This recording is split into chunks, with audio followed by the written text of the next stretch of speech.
Hello everyone, it's Charlton, and I just wanted to give you an update on the shooting that took place at CMU, Central Michigan University, on Friday morning at 8:30 a.m.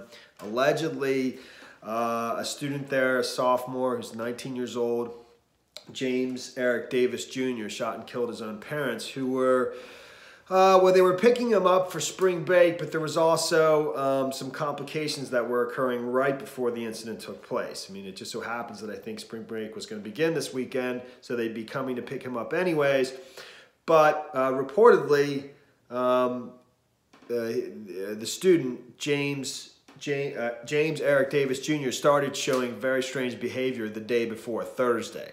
And according to the campus police, he rushed into the police office in the dorm where he's living, claiming, acting strangely and frightened, and that somebody was out to get him, and he kept referencing a gun, even though he never actually specifically said he saw somebody with a gun. It was just paranoia type behavior.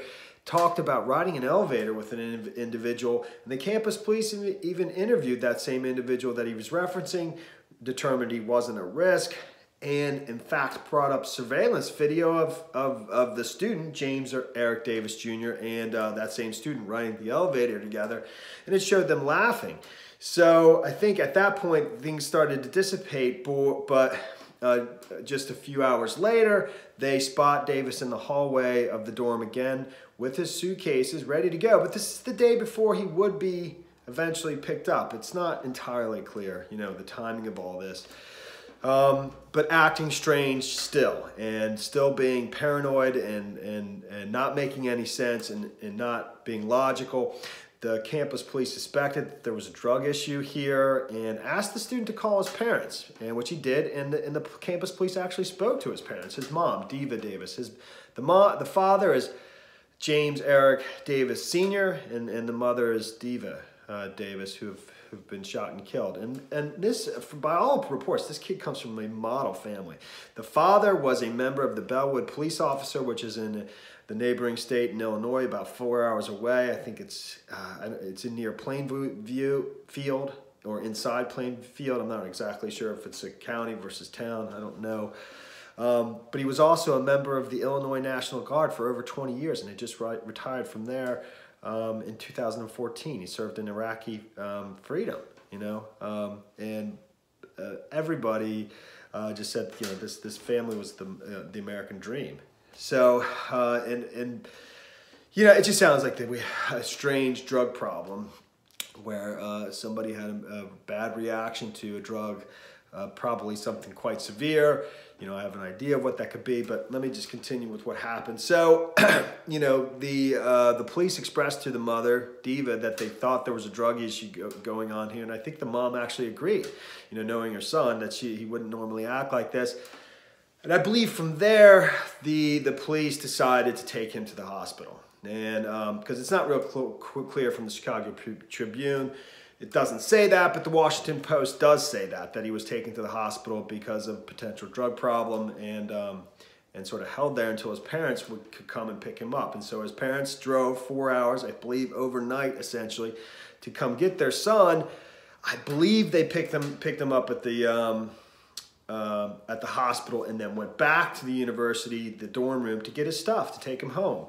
And I think that's where, the father, Eric Davis Jr., Sr., is a police officer. So, and the gun that was used to kill his two parents was registered to the father, but they don't know if that's a service revolver or what, but it's quite possibly that was in the vehicle, that they came and picked him up in, because they have video surveillance of the son of James Eric Davis Jr. in the parking lot with the gun, then entering the residence hall. And according to the authorities, they believe the two parents were completely caught off guard, that they were just simply in there packing his stuff up for him to take him home. So, so immediately after the shooting incident, then the 16-hour manhunt takes place, and they eventually locate him along some railroad tracks. A passenger on a train spotted him, and this went on for 16 hours, from 8:30 a.m. Friday all the way into just after midnight, early morning hours Saturday. So, and he was supposedly arrested without incident. He was taken to the hospital and held there, and once he'd be discharged from the hospital, he'd be taken to I want to say Isabella Jail, Sheriff's Department jail, but I'm not positive, to be honest with you. So, he had a brother and a sister, and, most accounts just was a really good family. And his brother, in fact, said, Russell, please don't treat my brother as a villain. That's not who he is. The other daughter, Alexis, just said, she's obviously devastated and has lost the two people that loved her unconditionally. It just sounds like a very, very tragic situation. All right, well, that's the end of this story for now. Thanks for watching my videos. Please subscribe to my channel. Give me a like down below. I'll see you in the next video. Later, man.